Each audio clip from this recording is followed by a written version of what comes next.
Hey again. So, Mazda 3 throttle body cleaning. Let's just show you what Berryman B12 Chemtol actually did. And with the help of a little wire brush, this is very light. This is not a heavy duty brush. It's not going to scrape anything. We're going to use a flashlight this time so you can actually see. But without the flashlight, you can see. That's pretty darn clean there, Chief. Guess what?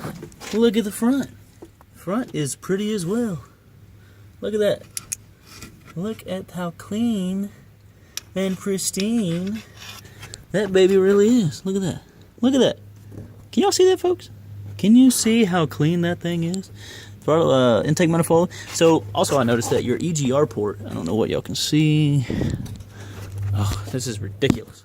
I need to get a GoPro. If anybody wants to sponsor me a GoPro, please do. I'll be happy to make better videos.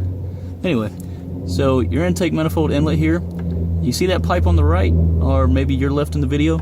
That is the EGR tube, I'm pretty sure, from the intake manifold and the EGR valve, wherever it may be on this, right here under these other vacuum lines and all this good stuff connected to the bottom of the intake manifold. Chances are, depending on your mileage, that could be clogged up. If you get an EGR code on your car, and before replacing that valve, unless you just are 100% guaranteed that's going to fix the problem, check that tube that runs in between, because if that tube is clogged up, even if you can only clean, just the sides where you can reach, that's going to help a lot.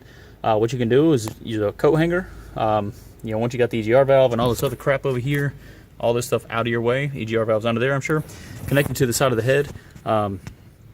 What you do is, run that coat hanger through there to break loose a lot of that stuff, and use a vacuum at the opposite end that you're pushing all that dirt, and see if you can, or carbon, I mean, and suck all that carbon out of the car and not leaving it in the intake manifold, because that's not going to be good. And if it's all loose, it's going to get sucked into the manifold and or the EGR valve and cause some issues.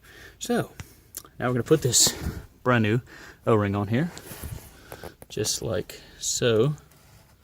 Oh, yeah, there we go. Make sure your little ears, you guys see these little ear right here? Make sure that goes right where it's supposed to. And that will be, you don't press this thing really hard, just very, very lightly, push her in there.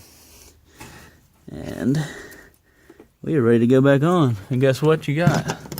You got 4 8mm socket on the end there, mounting bolts.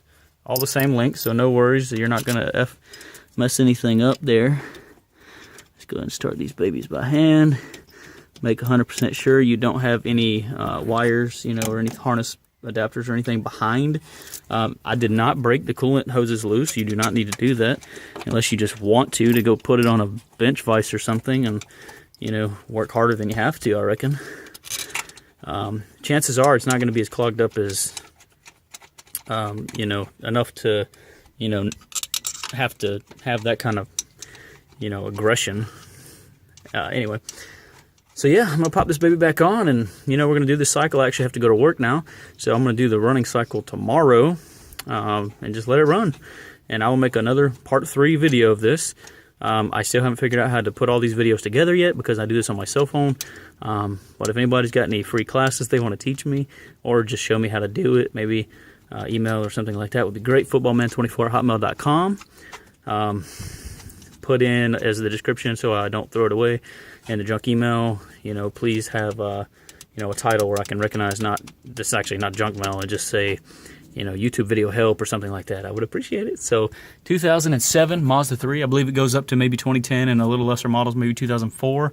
Whichever you use this 2.4 liter. You want to clean that throttle body good. It's very easy. It's not something that they should be charging you $100-something at the shop for.